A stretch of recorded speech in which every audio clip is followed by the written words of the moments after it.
వెన్నెల police స్టేషన్‌లో Vaishnavi duty చేసుకొని ఇంటికి వస్తూ ఉంటుంది. ఇంతలో అక్కడ ఉన్న వరలక్ష్మి చాలా కోపంగా వైష్ణవి అనుకోని వెన్నెల దగ్గరికి వచ్చి, "ఏంటే ఈరోజు కూడా డ్యూటీ అని డ్యూటీకే వెళ్ళావా?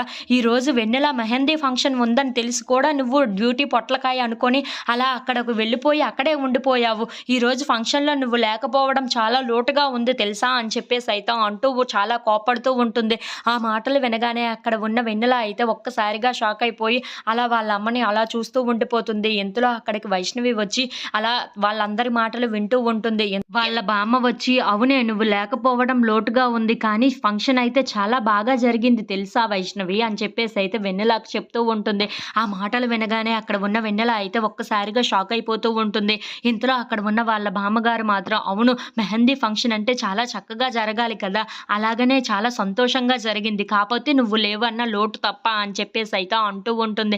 ఆ మాటలు వినగానే అక్కడ ఉన్న వెన్నెల అయితే చాలా బాధపడుతూ ఉంటుంది. "అదేంటి నేను లేకుండా నా మెహందీ ఫంక్షన్ జరిగిందా?" అని చెప్పేసి అయితే ఒక్కసారిగా షాక్ అయిపోతూ ఉంటుంది.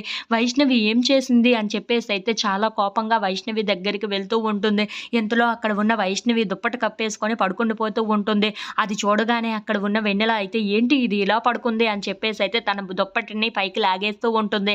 అది చూడగానే అక్కడ ఉన్న వైష్ణవి అయితే, "హే ఎవరు నువ్వు?" అని చెప్పేసి అయితే అనుకుంటూ లెగుస్తూ ఉంటుంది. ఇంతలో అక్కడ ఉన్న వెన్నెల మాత్రం చాలా కోపంగా వైష్ణవి వైపు చూస్తూ తనతో మాట్లాడలేక మెసేజ్ పెడుతూ ఉంటుంది. "ఏంటి వైష్ణవి ఇలా చేశావు? నా మెహందీ ఫంక్షన్‌ని నువ్వు ఎలా జరుపుకోగలుగుతున్నావు? అయినా నేను కదా ఉండాలి ఆ ప్లేస్‌లో, నువ్వెందుకు ఉన్నావు?" అని చెప్పేసి అయితే మెసేజ్ పెడుతూ ఉంటుంది. ఆ మెసేజ్ చదవగానే అక్కడ ఉన్న వైష్ణవి మాత్రం దీనికి ఇప్పుడు ఏం చెప్పి నచ్చజెప్పాలి అని చెప్పేసి అయితే ఆలోచిస్తూ ఉంటుంది.